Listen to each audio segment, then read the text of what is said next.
நம்ம அவங்களோட இணையணும்னு நினைப்போம், நம்ம அவங்களோட சேரணும்னு நினைப்போம். ஆனால் அவர்கள் நம்மோடு சேருவதை விரும்புவது இல்லை. ஆனால் இங்கே அருமையான ஆண்டவர் சொல்லுகிறார், நம்மை படைத்த தேவன் சொல்லுகிறார், இதை எத்தனை பெரிய பாக்கியம் பாருங்கள். நாம் எந்த சூழ்நிலையில் அவரிடத்தில் வந்தாலும் அவர் நம்மோடு சேர்ந்து விடுகிறார். நீங்கள் பார்த்தீர்கள் என்றால் அந்த கெட்ட குமாரனுடைய சம்பவம் ஒரு ஓமையாகத்தான் சொல்லப்பட்டது. தகப்பன் தான் அனுப்பினது போல அங்கு பிள்ளை வரவில்லை. இப்பொழுது அவன் போட்டிருக்கிறது ஒரு கிழிந்த சட்டை, ஒரு அழுக்கு சட்டை.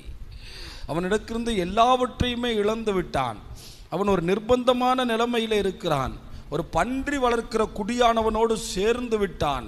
ஆனால் எந்த சூழ்நிலையில் இருந்து அவன் திரும்ப தகப்பனிடத்தில் சேர விரும்பி வரும்போது தகப்பன் எந்த ஒரு கட்டுப்பாடும் இல்லாமல் அவனை கட்டி அணைக்கிறவராயிருக்கிறார். அங்கே பாருங்கள், அவனிடத்தில் அவர் எந்த வார்த்தையும் சொல்லவில்லை. என் பிள்ளை என்னோடு கூட வந்துவிட்டான் என்ற ஒரே ஒரு காரியத்தோடு கூட தேவன் அவனை சேர்த்து கொண்டது மாத்திரமல்ல, அன்று அந்த வீட்டையே சந்தோஷமாக்கி விட்டான் தகப்பன். அவனுக்காகவே ஒரு புதிய உடை எடுத்து வைத்திருந்தார். அவனுக்காகவே ஒரு மோதிரத்தை அணிந்து அவனை கனப்படுத்தி நிறுத்தினார்.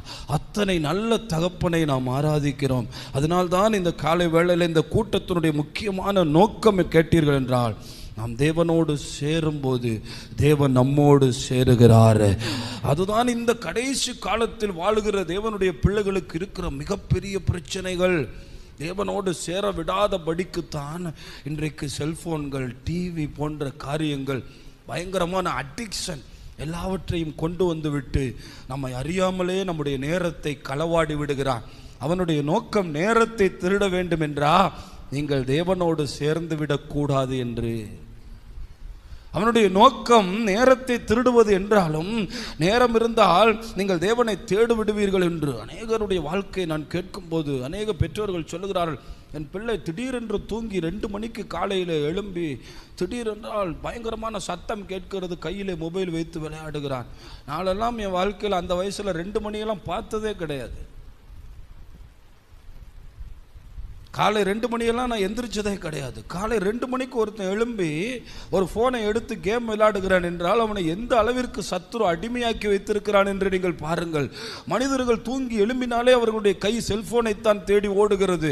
இப்படி தேவனை விட்டு பிரிப்பதற்கான காரியங்கள் இன்றைக்கு உலகத்திலே உண்டாகி இருக்கிறது. ஏன் பிரிக்கிறான்? மனிதனும் தேவனும் பிரிந்து விட்டால் மனிதன் தோற்று போய் விடுவான். மனிதனை அவன் ஈஸியாக அடித்து விடுவான். மனிதனுடைய வாழ்க்கையை நிர்மூலமாக்கி விடுவான். அவனுடைய நோக்கமே அதுதான். உங்களுடைய நோக்கம் அதிலிருந்து கவனமாக இருக்கு.